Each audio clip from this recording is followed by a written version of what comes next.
Visakha వాజీ news కి స్వాగతం. నా పేరు మీనా గుంతల. ముందుగా వాజీ హెడ్లైన్స్ చూద్దాం. ఈ నెల 24న జరిగిన శాసన మండలిలో ప్రజా సమస్యలపై ప్రభుత్వాన్ని నిలదీస్తాం. శాసన మండలి ప్రతిపక్ష నేత ఎమ్మెల్సీ బొత్స సత్యనారాయణ స్పష్టీకరణ.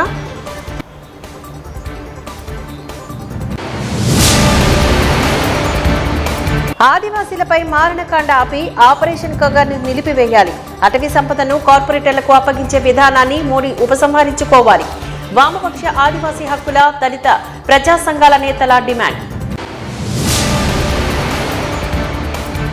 ఉత్తరాంధ్ర ఉపాధ్యాయ ఎమ్మెల్సీ బరిలో 10 మంది పోటీ నామినేషన్లు దాఖలు చేసిన వారిలో ఏ ఒక్కరూ ఉపసంహరించుకోలేదు. విలేకరుల సమావేశంలో రిటర్నింగ్ అధికారి కలెక్టర్ ఎంఎన్ హరీంద్ర ప్రసాద్ వెల్లడి. ఇక డీటెయిల్స్ చూద్దాం. ఉత్తరాంధ్ర పరిధిలో విశాఖపట్నం, విజయనగరం, శ్రీకాకుళం, అనకాపల్లి, అల్లూరు సీతారామరాజు, పార్వతీపురం, మన్యం జిల్లాలకు సంబంధించిన ఉపాధ్యాయ ఎమ్మెల్సీ నియోజకవర్గ స్థానంలోని 10 మంది పోటీ చేస్తున్నారని జిల్లా కలెక్టర్ రిటర్నింగ్ అధికారి ఎంఎన్ హరీంద్ర ప్రసాద్ తెలిపారు. ఫిబ్రవరి 3 నుంచి 10వ తేదీ వరకు జరిగిన నామినేషన్ ప్రక్రియలో భాగంగా 10 మంది స్వతంత్ర అభ్యర్థులు నామినేషన్లు దాఖలు చేశారని, వారిలో ఏ ఒక్కరూ నామినేషన్లు ఉపసంహరించుకోలేదని చెప్పారు. కావున వారంతా పోటీలో ఉంటున్నట్లేనని పేర్కొన్నారు. Collectorate VC హాల్లోని DCP Aditha, ARO, జిల్లా రెవెన్యూ అధికారి బిహెచ్ భవానీ శంకర్ తో కలిసి గురువారం సాయంత్రం నిర్వహించిన విలేకరుల సమావేశంలో ఉత్తరాంధ్ర ఉపాధ్యాయ ఎమ్మెల్సీ ఎన్నికల ప్రక్రియకు సంబంధించిన వివిధ వివరాలను కలెక్టర్ వెల్లడించారు. ఫిబ్రవరి 3 నుంచి 10వ తేదీ సాయంత్రం వరకు జరిగిన నామినేషన్ల ప్రక్రియలో భాగంగా మొత్తం 10 మంది అభ్యర్థులు 20 సెట్లను సమర్పించారని, అందులో 4 సెట్లు సరిగ్గా లేకపోవడంతో తిరస్కరణకు గురయ్యాయని, మిగిలిన 16 సెట్లు ఆమోదం పొందాయని చెప్పుకొచ్చారు. ప్రమాణాలకు అనుగుణంగా అందరి పత్రాలు ఉండటంతో 10 మంది అభ్యర్థుల తాలూకు నామినేషన్లు ఆమోదించామని పేర్కొన్నారు. ఇప్పటికప్పుడు ఎంతసేపు సమీక్షలే కనిపిస్తాయని తప్ప ఫలితాలు కనిపించట్లే. వాళ్ళు మాట్లాడడం, పత్రికల్లో వచ్చి పెద్ద బ్యానర్ల ఐటెంలో రాయడం, టీవీలో చూమట్టడం, ప్రజలు వచ్చి అది చూడడం, దాంతోనే సరిపోతుంది. కానీ క్షేత్రస్థాయిలో జరుగుతున్న కార్యక్రమాలు ఏమన్నా అవసరాలు ఏమున్నాయో వాటి మీద మాత్రం దృష్టి పెట్టట్లే. ఓ పక్క వచ్చి ధరలు వచ్చి ఆకాశం కండిపోతున్నాయి, ఓ పక్క వచ్చి ప్రభుత్వం వచ్చి సమస్యలు చేస్తూ చెప్తున్న మాటలు వచ్చి మాటలుగా మిగిలిపోతున్నాయి. ప్రజల మీద వచ్చి భారం పడుతూ వారి మీద పన్నుల రూపాయన విధిస్తున్నారు. విద్యుత్ చెట్టు బాగా రాజ్య తాజీలు పెరిగిపోతున్నాయి. ఓ పక్క అప్పుడే ఇంకా ఎండాకాలం రాలేదు కానీ పవర్ కట్లు స్టార్ట్ అయిపోయాయి. ఏదైతే ఇంకో పక్క వచ్చి గత ప్రభుత్వం అన్యాయం జరిగిపోయేవి అని వాటి మీద ఎంక్వైరీ కమిటీలు వేస్తున్నారు. మళ్ళీ ఆ రిపోర్టులో వచ్చి అప్పుడున్న అధికారంలో ఉన్న ఆ అధికారులు వచ్చి వాళ్ళే తప్పుడు రిపోర్ట్ ఇచ్చేస్తున్నారని చెప్పి వాళ్ళే చెప్తున్నారు. నాకు అర్థమవట్లే అసలు ఏమి ఆలోచన చేస్తున్నారో, ఏమి జరుగుతుందో, రాష్ట్రంలో ఏం కార్యక్రమాలు జరుగుతున్నాయో అర్థం అవట్లేదు. ఉదయం కూడా చూసాం. మళ్ళీ అవసరమైతే మళ్ళీ రిపోర్ట్లు తెప్పిస్తాం, మళ్ళీ చేస్తాం. ఫ్రీ హోల్డింగ్ అన్నారు. ఓ అక్రమాలు జరిగిపోయి విశాఖపట్నంలోనూ, విజయనగరంలోనూ, శ్రీకాకుళంలోనూ, రాష్ట్రంలో 10 చోట్ల ఎన్నో అక్రమాలు జరిగిపోయి వేలాది ఎకరాలు వచ్చి ఫ్రీ హోల్డ్ చేశారు. అవన్నీ ఆపుతాము అన్నది. ఎక్కడ ఏం జరిగింది గత 9 నెలలు బట్టి చెప్పండి. ఇకపోతే విద్యారంగం మీద ఒకరోజు వచ్చి 13 లక్షల మంది పిల్లలు తగ్గిపోయారు, ఒకరోజు వచ్చి 5 లక్షల మంది తగ్గిపోయారు, ఒకరోజు వచ్చి స్కూళ్ళు మూసేశారు అని చెప్పారు. నిన్న వచ్చి ఈ ప్రభుత్వం వచ్చి తీసుకునే విధానం వల్ల స్కూళ్ళు మూసేస్తారని ఒక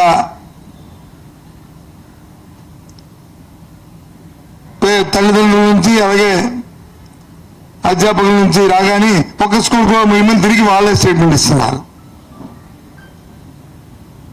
గత ప్రభుత్వంలో ఈ రాష్ట్రంలో ఏ ఒక్క స్కూల్ అయినా మూసారు ఈ ఊర్లో అని చెప్పి ఒక ప్రకటించమండి, ఊరి పేరు ఇవ్వండి. లే అది చెప్పే ధైర్యం చేయరు, ఇది లేదు. కాబట్టి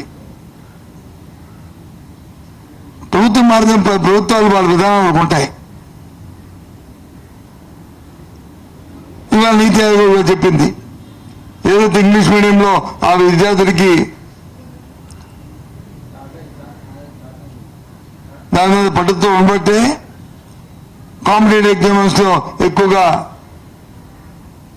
ఎవరైతే పట్టుంటుందో ఇంగ్లీష్ విద్య మీద, ఇంగ్లీషు భాష మీద వాళ్ళకే సెలెక్ట్ అవుతుందని నీతి ఆయోగ్ చెప్పింది. ఆ దురదృష్టమే దాన్ని ప్రోత్సహించాం. సరే, ఈ ప్రభుత్వం తన నిర్ణయాలు రాబోయే కాలంలో ఆ తల్లిదండ్రులు వాళ్ళు తెలుసుకుంటారు ఈ పరిస్థితిని. నేను ఇప్పుడు మీ ద్వారా నాడు ప్రశ్నిస్తుంది ప్రభుత్వం ఏంటంటే, ఏదైనా మీరు ఒక నిర్ణయం తీసుకున్నప్పుడు ఆ నిర్ణయం అమలు జరుగుతుందా లేదా,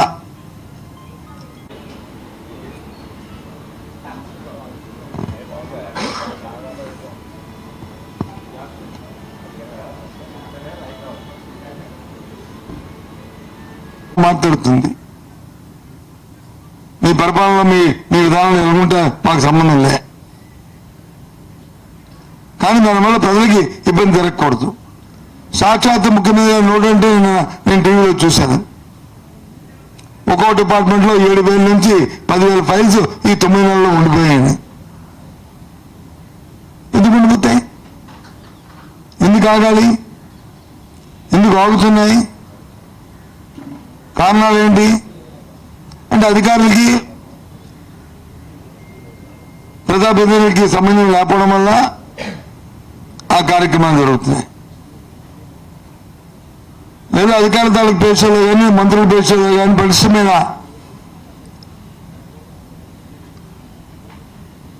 యంత్రాంగం లేకపోవడం వల్ల, అంటే సంవత్సరమైన ఇంకా గాలిలో పడలే అని స్వయాన ముఖ్యమంత్రి గారు చెప్పిన మాటలవి. నేను చెప్తున్న మాటలు కాదు, నేనే విమర్శించట్లే.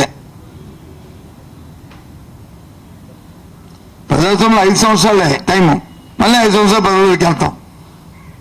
ఆ తర్వాత మళ్ళీ ప్రభుత్వాలు ప్రజలు ఎన్నుకుంటే మళ్ళీ ప్రభుత్వాలు వస్తాయి. 1 సంవత్సరం అయిపోతుంది. అది ఇచ్చిన వాగ్దానాలు సరేస్తాయి. వాటికేదో 1000 రూపాయలు పెంచారు, ఇప్పటికి ఒక గ్యాస్ సిలిండర్ ఇచ్చారు. మిగతా వచ్చి 1 సంవత్సరం ఉష్కాకి అయిపోయింది. వచ్చే సంవత్సరం అకాడమిక్ ఇయర్ నుంచి ఇస్తామని చెప్పి మాట ఇచ్చారు. ఏది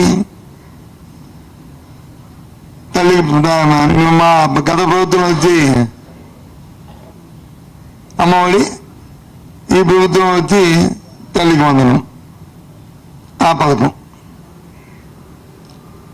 ఇంకా మిగతా రైతులకు ఇచ్చే కేంద్రం ఇచ్చేది అయితే పాపం ఉందా, అది కూడా రైతులు నష్టపోయారు.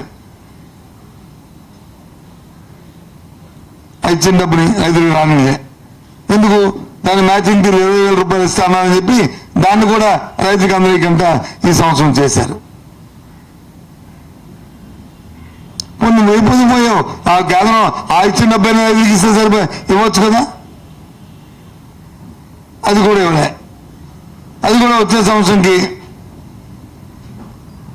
దాన్ని పొడిగించారు.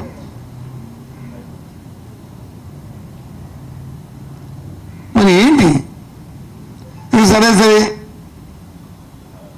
18 మైళ్ళకి కానీ, లేకపోతే 58 మైళ్ళకి కానీ, లేకపోతే విద్యార్థికి వచ్చి అయితే ఉద్యోగం, లేకపోతే వృత్తి, నిరుద్యోగ వృత్తి, అది వాళ్ళకి అనుకునేస్తా మాటే మాట్లాడట్లేదు. ఎక్కడ దాని మీద డిస్కషన్ కూడా జరగట్లే. ఇంకా ఏ సంవత్సరం ఇస్తారో వేచి చూడాలి. ఇవి కూడా ఇస్తారని అన్నారు, ఇస్తారని చూద్దాం. అత్యున్నతమైన అసెంబ్లీ స్పీకర్ పదవిలో ఉంటూ చింతకాయల అయ్యన పాత్రుడు చేసిన వ్యాఖ్యలు ప్రజాస్వామ్యబద్ధం కాదు అంటూ విమర్శించారు ఎమ్మెల్సీ రవిబాబు. ఆదివాసీ చట్టం 1/70 సవరణ పైన ఆదివాసుల ధర్నాను వారు స్వాగతించారు. ప్రభుత్వం ఏదైనా గిరిజన చట్టాలను పటిష్టపరచాల్సిన ఆవశ్యకత ఎంతైనా ఉందని తెలిపారు. చట్టాలు పరిరక్షించవలసినటువంటి బాధ్యతాయుతమైనటువంటి రాజ్యాంగ పదవుల్లో ఉన్నటువంటి వ్యక్తులు టూరిజం డిపార్ట్మెంట్ కి సంబంధించి జరిగిన రివ్యూలో రాష్ట్రంలో ఉన్నటువంటి ఏజెన్సీ ప్రాంతాలు ప్రధానంగా అరకు, లంబసింగి, పాడేరు, చింతపల్లి ప్రాంతాలు టూరిస్టులను బాగా విపరీతంగా ఆకర్షిస్తాయి. భారీ పెట్టుబడులు తీసుకొచ్చినా సరే, అవసరమైతే 170 చట్టాన్ని సవరించినా సరే భారీ పెట్టుబడులను ఆకర్షించాలి అని వారు చేసినటువంటి వ్యాఖ్యలకి రాష్ట్రంలో ఉన్నటువంటి ఆదివాసీ బిడ్డలు మొత్తం కూడా బొగ్గుమన్నారు. ఎందుకంటే 170 అనేది ఏదో ఒక రాష్ట్ర ప్రభుత్వానికి సంబంధించినటువంటి అంశం కాదు. కేంద్ర ప్రభుత్వం ఇచ్చినటువంటి చట్టం, రాష్ట్రపతి ఆదేశాలకు అనుగుణంగా రాజ్యాంగపరమైనటువంటి హక్కు 170. దాన్ని సవరించాలంటే అది కేవలం కేంద్ర ప్రభుత్వం యొక్క ఆలోచన. దేశంలో 170 చట్టాన్ని సవరించడం అనేది జరిగే పని కాదు. అవసరమైతే దాన్ని సవరించినా సరే టూరిజం డిపార్ట్మెంట్ని రాష్ట్రానికి ఒక ఆదాయ వనరులుగా చూడాలి. ఈ ప్రాంతంలో ఉన్నటువంటి ప్రకృతి సౌందర్యాలని భారీ పెట్టుబడులు ఆకర్షించినా సరే దాన్ని సవరిద్దామన్నటువంటి ఆలోచనకి వ్యతిరేకంగా రాష్ట్ర వ్యాప్తంగా ఉన్నటువంటి ఏజెన్సీ ప్రాంతాలు, అటు ఏలూరు, బుట్టాయిగూడెం దగ్గర నుంచి రంపచోడవరం, అరకు, పాడేరు, చింతపల్లి, సాలూరు, అలాగే అరకు, అనంతగిరి, మొత్తం రాష్ట్రంలో ఉన్నటువంటి ఏజెన్సీ ప్రాంతాలు మొత్తం కూడా భారీగా నిరసన కార్యక్రమం తెలిపాయి. అందువల్ల ఇలాంటి చట్టాన్ని సవరించాలన్న ఆలోచన ఎప్పుడు ఎవరు చేసినా కూడా దానికి తగినటువంటి భారీ మూల్యం చెల్లించుకోవాల్సినటువంటి పరిస్థితి ఉంటుంది. రాజకీయాలకు అతీతంగా రాష్ట్రంలో ఉన్నటువంటి అన్ని పార్టీలు, ప్రధానంగా వైఎస్ఆర్ కాంగ్రెస్ పార్టీ తీవ్రంగా తీసుకుంది ఆ మాటని. అందుకే 2 రోజుల బంద్ అనేది భారీగా జరిగింది. విశాఖ నగరంలో జగదాంబ జంక్షన్లో ఉన్న క్రిస్టియన్ ప్రాచీన రెజిమెంటల్ బరియల్ గ్రౌండ్ ఎదుట రాజకీయ పార్టీల సమావేశాలు, వ్యాపార, వాణిజ్య ప్రకటనల బోర్డులు ఏర్పాటు చేసి క్రిస్టియన్ పవిత్ర స్థలాల హక్కులకు భంగం కలిగిస్తున్న వారిపై ప్రభుత్వం తగిన చర్యలు తీసుకోవాలి అంటూ క్రిస్టియన్ మైనార్టీ కౌన్సిల్ అధ్యక్షులు డాక్టర్ వి శ్రీధర్ డిమాండ్ చేశారు. గురువారం జగదాంబ జంక్షన్లో ఉన్నటువంటి రెజిమెంటల్ బరియల్ గ్రౌండ్ మోర్స్ జాన్వా విటే ప్రాంగణం ఎదుట విలేకరుల సమావేశాన్ని నిర్వహించి ఆయన వివరాలను వెల్లడించారు. జగదాంబ జంక్షన్లో ఉన్నటువంటి regimental burial grounds Morse జాస్వా విటే Christian శ్మశాన వాటిక ఫ్రెంచ్ పాలకుల కాలంలో నిర్మించడం జరిగింది అని తెలిపారు. పాలకుల కాలంలో నిర్మించడం జరిగిందని అన్నారు. మోర్స్ జాస్వా వినే అనేది లాటిన్ పదబంధాన్ని death the gateway to life లేదా death the door to life అని అనువదిస్తుందని అన్నారు. ఇది తరచుగా అంత్యక్రియల స్మారక చిహ్నంగా ఉపయోగించబడుతుందని చెప్పారు. దీనికి సంబంధించిన కోట్లాది రూపాయలు విలువైన స్థలాల్లో అసాంఘిక కార్యక్రమాలు జరుగుతున్నాయని, వీటిని నిరోధించడానికి స్థానిక ప్రభుత్వం చర్యలు తీసుకోవాలని వారు కోరారు. ఈ శ్మశాన వాటికకు గతంలోని కబ్జాదారులు కబ్జా చేయడానికి యత్నించారని తెలిపారు. నగరంలోని క్రిస్టియన్ ప్రజల అవసరార్థం ఈ బరియల్ గ్రౌండ్స్ ను వాడుకలోకి తీసుకురావాలని కోరారు. ఈ సమావేశంలోని క్రిస్టియన్ మైనార్టీ నాయకులు doctor Shyam Anandarao, Moses Garia, reverend Honey Johnson, Vijay Das, M John, Prakashri, S Prashanth Kumar, M Prem Kumar, brother CH Kumar, Prakash S Shanto తదితరులు ఈ కార్యక్రమంలో పాల్గొన్నారు.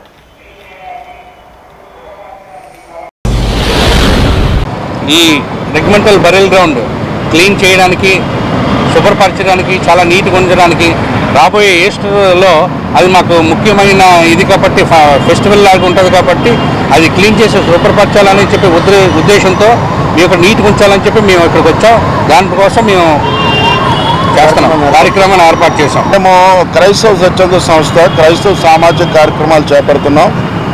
చాలా విషయాలు క్రైస్తవ సమాజాలు ఎదుర్కొంటున్న సమస్యల పట్ల మేము కొంత పోరాడుతున్నాం. అలాగే ప్రభుత్వం ద్వారా న్యాయ సహకారం తీసుకుంటున్నాం. ముఖ్యంగా ఈ రెజిమెంటల్ లైన్స్ సెమిటరీ అనేది చాలా ప్రాచీనమైనది. ఇది చాలా మాకు బరియల్ గ్రౌండ్ అనేది చాలా పవిత్రమైనది. మాకు చర్చిలంత విలువ బరియల్ గ్రౌండ్స్ కూడా అంతే పవిత్రమైనది. పురాతన దినాల్లో చర్చిలోనే బరియల్ గ్రౌండ్ ఉండేది, మాకు అంత ప్రాధాన్యత. కనుక ఇది చాలా కారణాల వల్ల ఇది చాలా ఇబ్బందులు గురవుతుంది. అంటే ఈ గోడల మీద వేరే వేరే విషయాలు రాయడం చూడండి, దేవాలయం మీద వేరే మాటలు రాయకూడదు. కానీ ఈ మధ్యకాలంలో ఈ గోడల మీద వేరే వేరే విషయాలు రాసి క్రైస్తవ మనోభావాలు దెబ్బతినేలా చేయడం, అలాగే ఇక్కడ కొన్ని రాజకీయ పార్టీలు కూడా ఫ్లెక్సీలు పెట్టి చాలా అపవిత్రపరచడం జరుగుతుంది. కనుక చాలామంది సంఘాలు, క్రైస్తవ నాయకులు, పెద్దలు మాకు చెప్పారు, దయచేసి ఈ విషయం పట్టించుకోండి. సిఎంసి వారు, క్రిస్టియన్ హ్యుమానిటీ కౌన్సిల్ వారు, మీరు యువకులుగా ఉన్నారు, ఈ విషయం పట్టించుకుని అంటే మేము ఆలోచించి ఒక నిర్ణయం తీసుకొని చుట్టూ నిన్న పెయింట్లు వేయడం జరిగింది. ఈ ఫ్లెక్సీలు కూడా మనం కేవలం ఏ వాణిజ్య ప్రకటనలు కానీ లేకపోతే ఎటువంటి రాజకీయ ప్రకటనలు కానీ వేరేవి చేయకుండా కేవలం మా దేవుని మాటలు పెట్టే దీన్ని భద్రపరుచుకోవడం జరిగింది. ఇంతే తప్ప ఎవరి మీద పోరాటం కానీ ఇది ముఖ్యంగా విసిసిబి అనే మా క్రైస్తవ సంస్థ ఉంది బరియల్ గ్రౌండ్స్కి, వారే ఇన్నేళ్లు చూస్తున్నారు. ఇప్పుడు వారాధీనంలో ఉంది. వారే దీని మీద కొన్ని కోర్టుకు వెళ్ళి కూడా గెలుచుకొని చేయడం జరిగింది. వారికి నమస్కారాలు. వారు చాలా క్రైస్తవ సమాజానికి సహాయం చేశారు, ఇప్పుడు చేస్తూనే ఉన్నారు. వారికి మేము ఆర్థిస్తున్నాం. వారి ద్వారా, వారి సహకారంతోనే కొంత క్లీనింగ్ చేస్తూ ఇలాంటివి ఇక్కడ యూరినరీ వేయకుండా, పశువులు రాకుండా, రాత్రులు కొంతమంది లోనికి వెళ్ళి చాలా అసంఘిక కార్యక్రమాలు చేయడం జరుగుతుంది. అది మాకు అపవిత్రమైన కార్యం కనుక, మత వివాదాలు రాకూడదు కనుక ముందస్తు చర్యగా మేము శుభ్రపరచడం జరిగింది. ఇంతేకాకుండా తదుపరి కార్యక్రమాలు కూడా చేయడానికి మేము ముందుకెళ్తున్నాం. కనుక ఈ విషయాన్ని క్రైస్తవ సమాజానికి, ప్రభుత్వానికి, అధికారులు తెలియడానికి మేము మీడియా సమావేశం ఏర్పాటు చేశాం. దేశ అటవీ ప్రాంతాల్ని కార్పొరేటర్లకు కట్టబెట్టే లక్ష్యంతోని ఆపరేషన్ కగార్ను కేంద్ర ప్రభుత్వం తలపెట్టి ఆదివాసులపై ప్రత్యక్ష సైనిక యుద్ధం చేస్తూ అడవుల్ని నెత్తుటి క్షేత్రంగా మారుస్తుందని వామపక్షాల, ఆదివాసుల హక్కుల, దళిత ప్రజా సంఘాల నేతలు ఆందోళన వ్యక్తం చేశారు. తక్షణమే ఆపరేషన్ కగార్ను బేషరతుగా ఉపసంహరించుకోవాలని డిమాండ్ చేశారు. రాష్ట్ర వ్యాప్త కార్యక్రమంలో భాగంగా గురువారం జీవీఎంసీ గాంధీ విగ్రహం వద్ద సంఘాల నేతలు నిరసన బాట పట్టారు.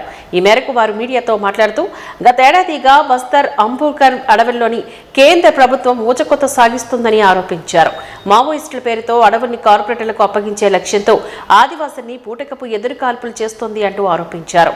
సుప్రీంకోర్టు వెంటనే జోక్యం చేసుకుని న్యాయ విచారణ జరిపి చట్ట ఉల్లంఘనలు పాల్పడిన వారిని శిక్షించాలని వారంతా కోరారు. ఆదివాసుల చట్టాన్ని నీతిగార్చుతున్న, రద్దు చేస్తున్న కేంద్ర ప్రభుత్వ చర్యలను నిలిపివేయాలని వారు డిమాండ్ చేశారు. ఆదివాసుల మనుగడకు, జీవనోపాధికి తెచ్చిన చట్టాలను, చట్టబద్ధ సౌకర్యాలన్నింటినీ పునరుద్ధరించాలని విజ్ఞప్తి చేశారు.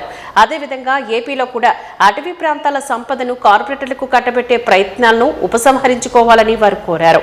ఆపరేషన్ కగార్, ఎదురుకాల్పుల పేరిట జరిగే మారణకాండను నిలిపివేయాలని, అన్ని సంఘాలతో కలుపుకొని ఆందోళనను ఐక్యంగా కొనసాగించాలని వారంతా ప్రకటించారు. కార్యక్రమంలో వామపక్ష పార్టీల నాయకులు అచ్యుతరావు, వై కొండయ్య, పోలేశ్వరరావు, ఐఎఫ్టియు రాష్ట్ర ఉపాధ్యక్షుడు తదితరులు ఈ కార్యక్రమంలో పాల్గొన్నారు. భారత రాజ్యాంగంలో షెడ్యూల్ 5, 6లో నివసిస్తున్నటువంటి ఆదివాసీ ప్రజలకి ప్రత్యేకమైనటువంటి హక్కులు కల్పించాడు బాబాసాహెబ్ అంబేద్కర్ గారు. ఆ హక్కులన్నిటినీ కాలరాయటం కోసం అక్కడ ఉన్నటువంటి చట్టాలని తొంగలోకి తొక్కి ఆ ప్రాంతంలో ఉన్నటువంటి అపారమైనటువంటి ఖనిజ సంపదని చట్టాలకు వ్యతిరేకంగా అదానీ, అంబానీలకి దోచిపెట్టడం కోసం 5th షెడ్యూల్ ఏరియాలో నివసిస్తున్నటువంటి ఆదివాసీని ఖాళీ చేయటం కోసం ప్రభుత్వం చేపట్టినటువంటి తుపాకీ చర్యే ఆపరేషన్ కగార్. ఈ ఆపరేషన్ కగార్తో వారు చెప్పేటట్టు మావోయిజాన్ని అంతం చేస్తామనేది కాదు. మావోయిస్టులని ఎన్కౌంటర్ పేరుతో అంతం చేస్తూ వారికి అండగా ఎవరికైతే ఆదివాసీ హక్కులకి అండగా నిలబడ్డారో ఆ ఆదివాసీలను కూడా తుపాకీలతో కాల్చి చంపడానికే ఈ ఆపరేషన్ కగార్ అని ఈ ప్రభుత్వం ప్రకటించినటువంటి మొదటి రోజు ఆపరేషన్ కగార్లో చనిపోయినటువంటి వ్యక్తి ఎవరో తెలుసండి? 6 నెలల పసిపాప. 6 నెలల పసిపాప ఇవాళ నక్సలైట్ ఉద్యమంలో ఉందా? తుపాకీ పట్టుకుందా? ఇది ఈ ఆపరేషన్ కగార్లో చేసేది. ఆదివాసీలని అంతమొందించేటువంటి ఈ ఆపరేషన్ కగారుని వెంటనే నిలిపివేయాలని ఇప్పటి వరకు ఆపరేషన్ కగారు, గ్రీన్ హంట్లు లేదా సల్వాదడం పేరుతో జరిగినటువంటి ఆదివాసీ హత్యల మీద సుప్రీంకోర్టు సిట్టింగ్ న్యాయమూర్తితో విచారణ జరిపించాలని వ్యవసాయ ఐక్యవేదిక డిమాండ్ చేస్తూ ఉంది.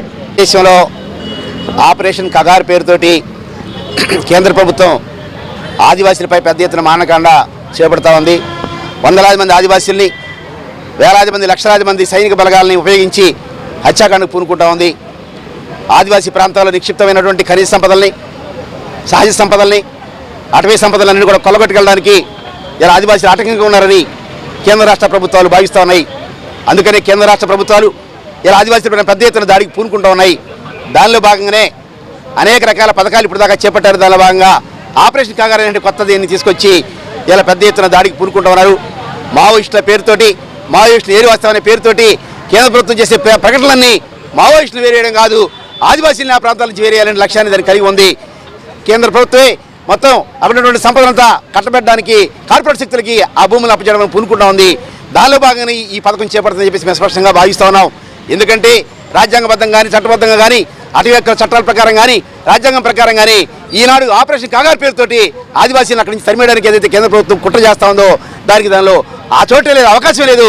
కాబట్టి రాజ్యాంగ వ్యతిరేకమైనటువంటి ఒక నిర్మూలన విధానం ఏదైతే కేంద్ర ప్రభుత్వం చేపడుతుందో దాని మీద సుప్రీంకోర్టు సుమోటోగా కేసు చేపట్టి సుప్రీంకోర్టు సిట్టింగ్ జడ్జితో విచారణ జరిపి ఈ మొత్తం హత్యలపైన విచారణ జరపాలని, ఈ దుర్మార్గాలపైన, అక్కడ దాడుల మీద విచారణ జరపాలని, ఆదివాసీ ప్రజలకి పూర్తి స్థాయి రక్షణ కల్పించాలని, ఆదివాసీ ప్రజలకే అడవి మీద హక్కు ఉండే విధంగా జీవన విధానం వాళ్ళకి అక్కడ కొనసాగించే విధంగా మొత్తం అటవీ సంపద మీద దేశ ప్రజలకి హక్కు ఉండే విధంగా ప్రభుత్వం ముఖ్యంగా సుప్రీంకోర్టు జోక్యం చేసుకుని వ్యవహరించాలని మేము డిమాండ్ చేస్తాం.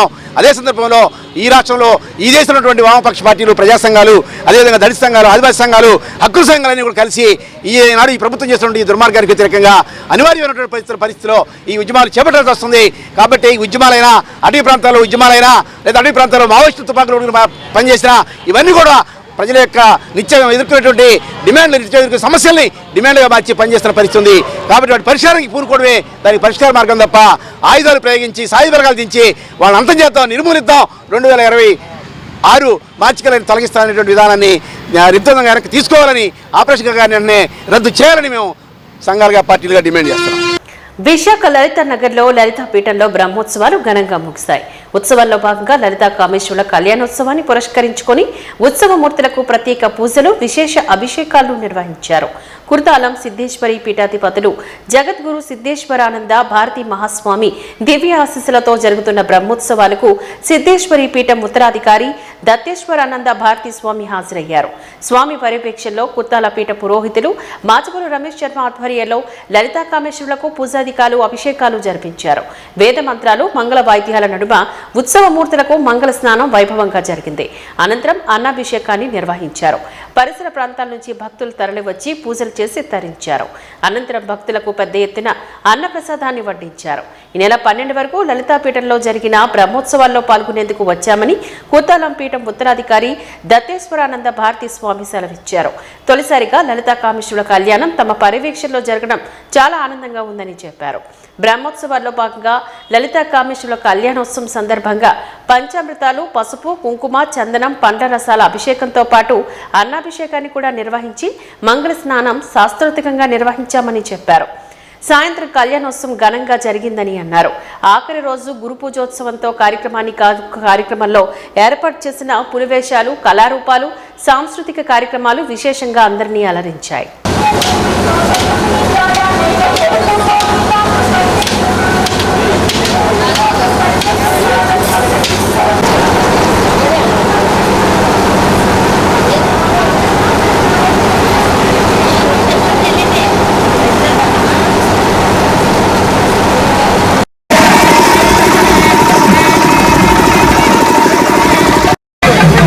వీళ్ళగల అండి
పూర్ణ మార్కెట్ రోడ్డు మార్చిల్లో జీవనం సాగిస్తున్న చిరు వ్యాపారస్తులకు జీవీఎంసీ అధికారులు తీరని అన్యాయం చేశారు అంటూ బాధితులు వాపోయారు.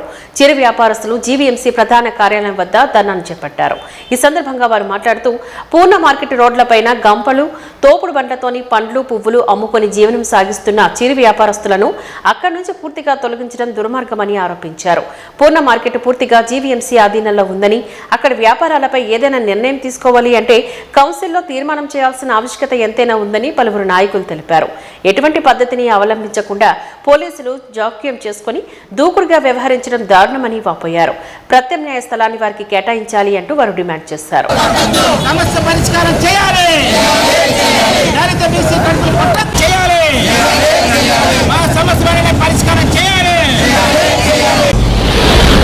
మేము పూర్ణ మార్కెట్లో 30 సంవత్సరాల నుంచి ఉంటున్నాము. రోడ్డు మీద చిల్లర వ్యాపారస్తులు అండి.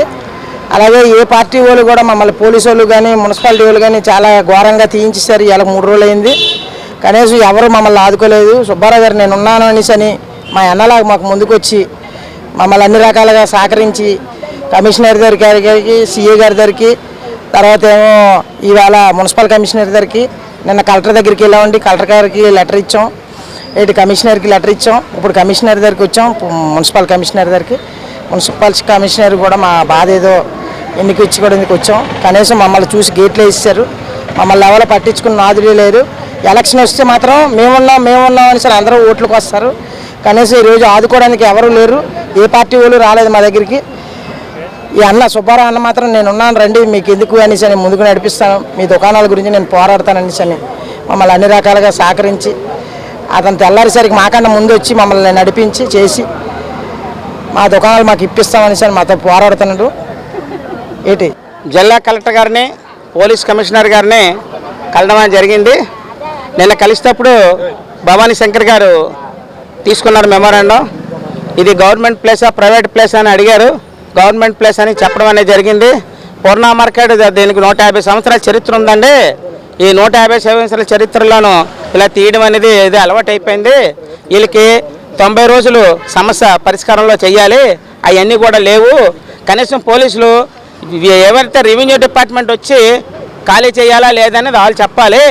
కానీ ల్యాండ్ ఆర్డర్లు వచ్చి ముందొచ్చి చొరవ చూపించేసి అన్ని గంపల గంట ఇసిరేసి దుర్మార్గం అనేది చేస్తున్నారు. ఇది చాలా అన్యాయం. ల్యాండ్ ఆర్డర్లు కూడా సమస్య కాదు, ఇది ఏదైనా జీవీఎంసీ వాళ్ళది సమస్య. ఇది జీవీఎంసీ వాళ్ళు ఇక్కడికి వచ్చి మాట్లాడి చెప్పాలి. ఈ వెండర్స్ కమిటీ నిర్ణయం చేయాలి. ఈ వెండర్స్ కమిటీ నిర్ణయం చేయకంటే కూడా అత్యంత దుర్మార్గంగా ప్రవర్తిస్తున్నారు. ఆ హక్కు లేదు, కావాల్సిన చట్టాలు ఇవన్నీ కూడా నన్ను ఇవ్వడం జరిగింది. మన భవానీ శంకర్ గారికి కానివ్వండి, సిపి గారికి కానివ్వండి, మొత్తం ఏ రకంగా చట్టాలు ఉన్నాయి, ఏ పద్ధతిలో ఉన్నాయి, ఎన్ని రోజులకి తీయాలి, ఇవన్నీ కూడా తెలియపరచడం అనేది జరిగింది. ఇక్కడ ఉన్న వీళ్ళందరూ కూడా మీరు తీయొచ్చు. అత్యంత పేదవాళ్ళు ఒకరోజు డబ్బులు ఉంటే ఇంకో రోజు వ్యాపారం చేస్తే ఇంకో రోజు తినే పరిస్థితి కూడా లేదు. ఏ రోజు డబ్బులు ఆ రోజే వాళ్ళకి ఎక్కడి నుండి రావు. వాళ్ళకి ఆశీలు కట్టుకొని ఫైనాన్స్ కట్టుకొని ఇక్కడ బతుకుతున్నారు. ఇంతమందికి కడుపులు కొడుతున్నారంటే మీకు ప్రభుత్వం ఆలోచించాలి. గత ప్రభుత్వం ఇలాంటి పనులు చేస్తుందని ఓడించాం. మరి ఈ ప్రభుత్వం కూడా బీసీలని, దళితుల్ని అందరినీ కూడా ఈరోజు రోడ్డు మీద పెట్టేసి చేయడం అనేది అన్యాయం. కారులు రావాలంటున్నారు, కారులకే మాకే అభ్యంతరం లేదు, కార్లు పెట్టుకోండి అని చెప్తున్నాం, పార్కింగ్ పెట్టుకోండి అని చెప్తున్నాం, అన్నీ చేస్తున్నాం. వీళ్ళకి ఏదైతే పాత ప్లేస్లు ఉన్నాయో కనీసం 3 గంపలకైనా ఇచ్చి మీరందరూ కూడా న్యాయం చేయండి అని నిన్న కమిషనర్ గారిని కోరుకున్నాం. పోలీస్ కమిషనర్ గారిని, సిఏ గారిని అడిగాము. అలాగే భవానీ శంకర్ గారు జిల్లా అధికారిని అతను కూడా అడగడం అనేది జరిగింది. సమస్య పరిష్కారం చేసేస్తామని చెప్పడం అనేది జరిగింది. మరి ఈ రోజు కూడా ఇవాళ కూడా బళ్ళు పెట్టాము, తట్లు కూడా ఇవాళ కూడా ఇసిరిచారు అత్యంత ఘోరంగాన. వీళ్ళేమో రెవెన్యూ డిపార్ట్మెంట్ రాలేదు, పోలీసులు వస్తున్నారు. పోలీసులకి ఎటువంటి సంబంధం లేదు. అసలు పోలీసులు వచ్చి ఉత్సాహంతో చేస్తున్నారు. ఎందుకు చేస్తున్నారు, దేనికి చేస్తున్నారు తెలియదు, కానీ లబ్ధి పొందడానికా లేకపోతే ఏంటి, ఏ గవర్నమెంట్ దగ్గర లబ్ధి పొందడానికి చేస్తున్నారు. కానీ కేసులు రాసేస్తారు, మళ్ళీని ప్రతి నెల కేసులు రాస్తారు. రోడ్డు మీద బతికే వాళ్ళ మీద ఈరోజు పట్టుకుంటున్నారు. ఇప్పుడు చిత్రాలయ దగ్గర వాటి దగ్గర పార్కింగ్ ఉంది. ఆ పార్కింగ్ ప్లేస్లో నన్ను ఎవరిని అక్కడ ఎక్కడ బళ్ళు పెట్టినవాడు అక్కడ ఈ కమిషనర్ ఏం చేస్తున్నాడు నేను అడుగుతున్నాం. చిత్రాలయ దగ్గర అలాగే జగదాంబ సెంటర్లోనూ ఎక్కడ పార్కింగ్ పెట్టి ఒక సైడ్ పెడతారు, ఇంకో సైడ్ ఏముండదు, కార్లకి ఉండదు, కార్లకి వేరే చోట పెట్టారు, అక్కడ పెట్టేసుకొని వెళ్తారు. మరి అక్కడేం చేస్తున్నారు ఈ పోలీసులు అందరూ? అక్కడందరికీ కూడా ట్రాఫిక్ లేకుండా చేయాలి కదా, ప్రజలకి అసౌకర్యంగా ఉంటుంది కదా వాళ్ళందరికీ. మిగతా చోట్ల కూడా అలాంటివి చేయకండి. ఒక పూర్ణ మార్కెట్లో అత్యంత దళితులు ఇక్కడ చూడండి, అందరూ పేదవాళ్ళు, కనీసం తినడానికి కూడా తిండి లేని వాళ్ళు, ముక్కులో పుల్ల లేని వాళ్ళు కూడా ఇక్కడికి వచ్చి మేము ధర్నా చేస్తున్నామంటే మా బాధ, మా కడుపు పంట అనేది అర్థం చేసుకోవాలని కోరుకుంటున్నాం. రాష్ట్రంలో నెలకొన్న అనేక సమస్యలపై ఈ నెల 24వ తేదీ నుంచి ప్రారంభం కానున్న శాసనమండలి సమావేశంలో ప్రజల తరపున అధికార పక్షాన్ని ప్రశ్నిస్తామని శాసనమండలి ప్రతిపక్ష నాయకుడు సత్యనారాయణ అన్నారు. ఈ మేరకు లాసెన్స్బే కాలనీ కార్యాలయంలో ఏర్పాటు చేసిన మీడియా సమావేశంలో ఆయన మాట్లాడారు. రాష్ట్రంలో కూటమి ప్రభుత్వం వచ్చి 9 నెలలు కావస్తుందని, అధికారం కోసం వారిచ్చిన హామీలు అమలు చేయకుండా కాలయాపన చేస్తున్నారు అంటూ దుయ్యబట్టారు. మద్యాన్ని ఏరి పారించి మధ్యాహ్నాన్ని ప్రదేశంగా మార్చారు అంటూ విమర్శలు చేశారు. తల్లికి వందనం ఏ దారిలో ఉందని ప్రశ్నించారు.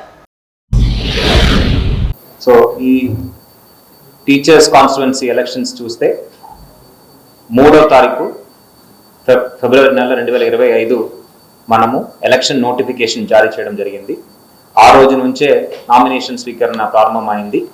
10వ తారీఖు దాకా జరిగిన నామినేషన్ ప్రక్రియలో మనకు 20 నామినేషన్స్ వచ్చినాయి. 10 మంది అభ్యర్థుల నుంచి నామినేషన్స్ రావడం జరిగింది.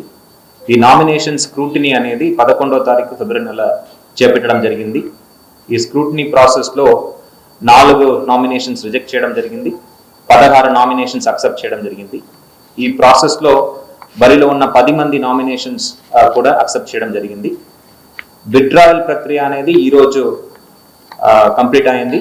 ఈరోజు 3 గంటల దాకా వాళ్ళకు అభ్యర్థులందరికీ కూడా విత్డ్రాయల్కి సమయం ఉండగా ఎవరు కూడా విత్డ్రాయల్ చేయలేకపోవడం వల్ల బరిలో ఇప్పుడు 10 మంది క్యాండిడేట్స్ కూడా ఉన్నారు.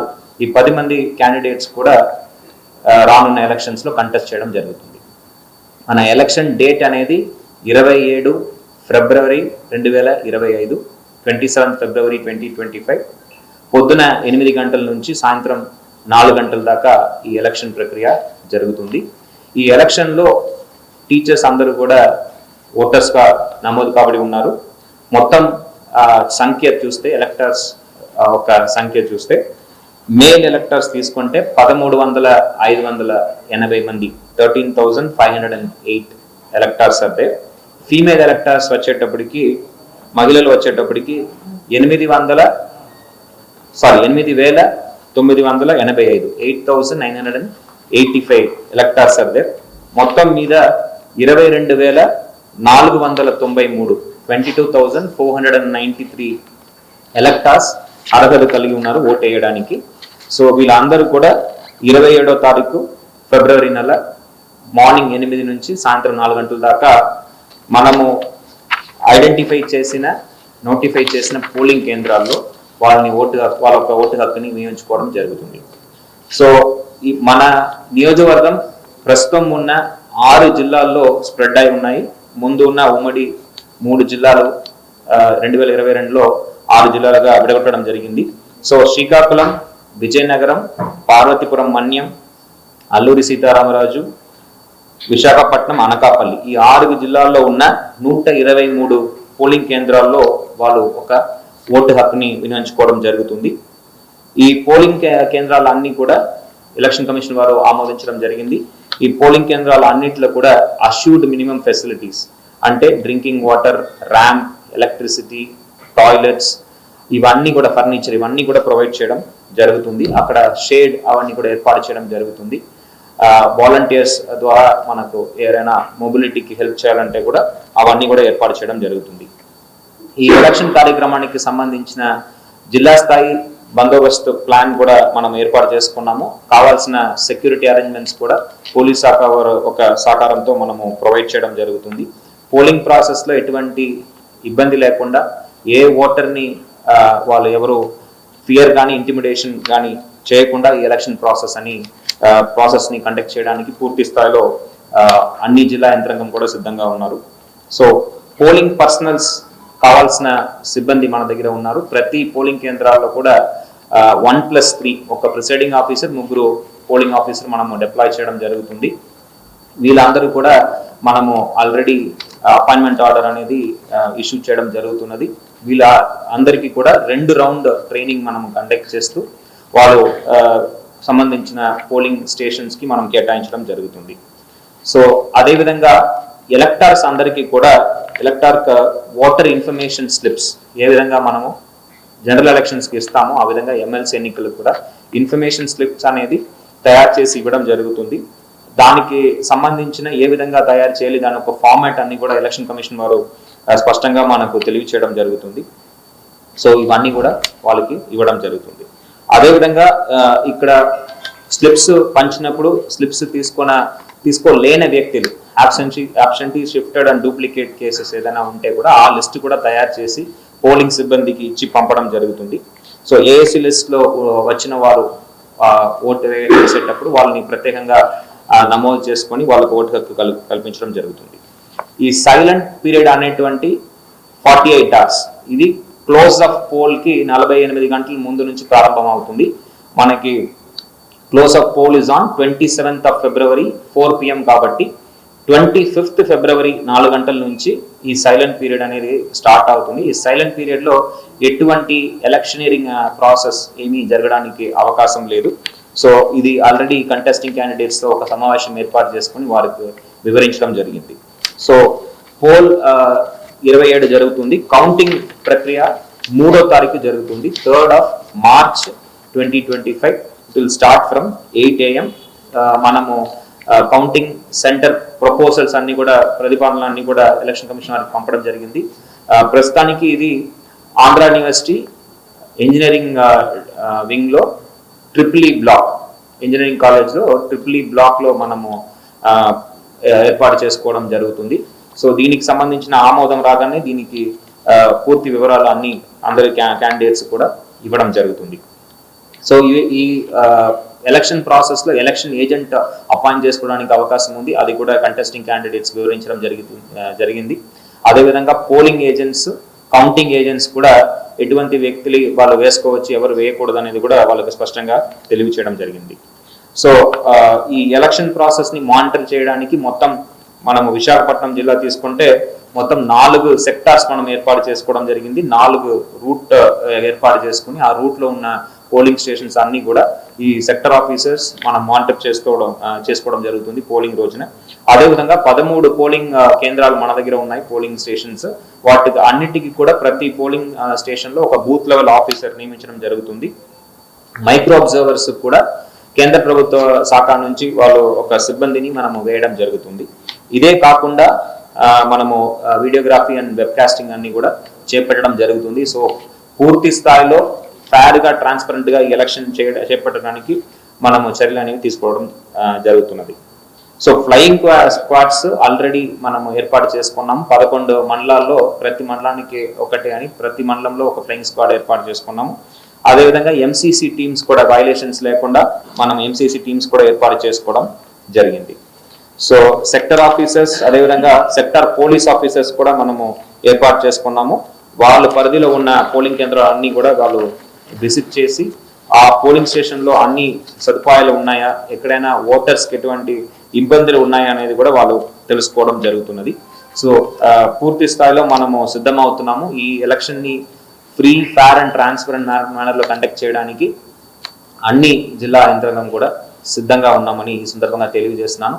ఎలక్టర్స్ అందరూ కూడా ముందుకు వచ్చి ఎటువంటి భయోందన లేకుండా ఫ్రీగా మీరు వచ్చి మీ ఒక్క ఓటు హక్కుని వినియోగించుకోవాల్సిన అవసరం ఉందని ఈ సందర్భంగా అందరినీ కూడా కోరుతున్నాను.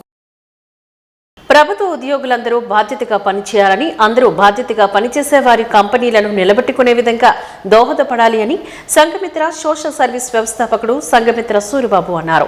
ఈ సందర్భంగా విశాఖ జీవీఎంసీ గాంధీ విగ్రహం వద్ద గురువారం ఆయన ప్రభుత్వ సంస్థల ప్రైవేటీకరణకు గల కారణాలపై అవగాహన కార్యక్రమ ఉద్యమాన్ని నిర్వహించారు.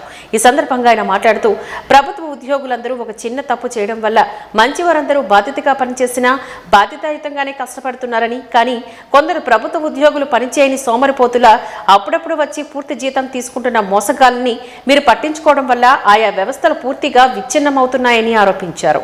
కనుక ప్రభుత్వ ఉద్యోగులు బాధ్యతంగా పనిచేయాలని పేర్కొన్నారు. కార్యక్రమంలో బ్రహ్మకుమారి శ్రమాదేవి మరియు సంఘమిత్ర సోషల్ సర్వీసెస్ నిర్వాహకులు, మహిళలు తదితరులు పాల్గొన్నారు.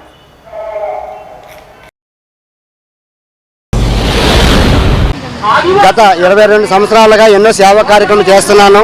అందులో భాగంగా ఈ దేశ క్షేమం కోసము, రాబోయే తరాల మంచి భవిష్యత్తు కోసము 11 ఉద్యమాలు మొదలుపెట్టాను. అందులోని ఇది 5వది. దీని తాలూకా ముఖ్య సారాంశం ఏంటంటే ప్రభుత్వ సంస్థల ప్రైవేటీకరణ ఎందుకు జరుగుతుంది, ఎవరు తప్పిద వల్ల జరుగుతుంది. ప్రతి ప్రభుత్వ సంస్థ ఒక ఉమ్మడి కుటుంబం లాంటిది. ఉమ్మడి కుటుంబంలోనే అందరూ కష్టపడి అందరూ సఖ్యంగా ఉండి నిలబెట్టుకుంటే ఆ సంపాదనని హ్యాపీగా ఉంటుంది ఆ సంస్థ, ఆ కుటుంబము. అలాగే ప్రభుత్వ సంస్థలు అందరూ కష్టపడి పని చేస్తేనే ఆ సంస్థ బాగుంటుంది. కొందరు కష్టపడుతున్నారు, కొందరు ఏంచి కష్టపడకుండా జీతాలు తీసుకున్నారు, కొంత మాత్రమే కష్టపడుతున్నారు, కొందరు ఏకంగా పందికొక్కుల్లాగా సంస్థను దోచుకొని తినేస్తున్నారు అడ్డదారుల్లోని. మరి ఇలాగైతే ఒక కొండ అయినా సరే రోజు కొంచేసి తీస్తుంటే అది కొండలపై లాస్ట్ బండ కూడా మిగలదు. అలాంటి కొండ లాంటి సంస్థని ఒక బంగారు బాతు లాంటిది, అది పెట్టే గుడ్లు జీతాల రూపంలో తీసి తినాలే కానీ ఒకళ్ళ కాలు, ఒకళ్ళ చెయ్య, ఒకళ్ళ మెడ తీసేసి అది చచ్చిపోయినట్టే ఒక ప్రభుత్వ సంస్థ కూడా కుదేలైపోతుంది. దాని తాలూకా ఉన్న ఎంప్లాయీస్ మంచి వాళ్ళు కూడా రోడ్డును పడతారు. ఇక నుంచి అలా జరగకుండా ఉండాలంటే అందరికీ విజ్ఞప్తి చేస్తున్నాను. ప్రభుత్వ సంస్థలో పనిచేస్తున్న వారందరూ కలిపి వారి సంస్థను వారే కాపాడుకోండి. బయట ప్రజలు ఎలా కాపాడుతారు, ప్రభుత్వాలు ఎలా కాపాడుతాయి? మీ సంస్థను మీరే కాపాడుకోవాలి. మీలో ఉన్న చెత్తను మీరే ఏరేస్తే ఆటోమేటిక్గా సంస్థ బాగుపడుతుంది. మీకు ఇలాంటి రేపు పొద్దున్న ఇప్పుడు స్టీల్ బండలు చూస్తున్నాము, ఎన్నో సంవత్సరాలు బట్టి నడి రోడ్డు మీద పిల్లలు వదిలేసి వాళ్ళు పాపం బాధపడుతున్నారు. దానికి కారణం మూలాలు ఎక్కడున్నాయి కనుక్కొని వాళ్ళు దాన్ని కంట్రోల్ చేసి అవుతుంది. కానీ ఏదో 1000 కోట్లు 2000 కోట్లు ప్యాకేజీలు ఇస్తుంటే వాళ్ళు ఇస్తుంటారు, వీళ్ళు తింటుంటారు. ఇది రూట్ ఇది కాదు. ఆ రూట్ ఎక్కడ ఉంది? సంస్థలో ఉన్న దుర్మార్గులు ఎవరో ఉన్నారు, అడ్డదారిలో తినేస్తున్నారు. వాళ్ళు పట్టుకొని వాళ్ళు చేస్తే ఆటోమేటిక్గా సంస్థ నిలబడుతుంది. రాబోయే తరాల్లో మాత్రం ఉన్న ప్రభుత్వ సంస్థలు కూడా ప్రైవేటీకరణ కాకుండా ఉండాలంటే మీ సంస్థను మీరే కాపాడుకోండి. అలా చేస్తారని అనుకున్నాను. వాజిట్ న్యూస్ ముగించే ముందు ముఖ్యాంశాలు మరొకసారి చూద్దాం. ఈ నెల 24న జరిగిన శాసన మండలిలో ప్రజా సమస్యలపై ప్రభుత్వాన్ని నిలదీస్తాం. శాసన మండలి ప్రతిపక్ష నేత ఎమ్మెల్సీ బొత్స సత్యనారాయణ స్పష్టీకరణ.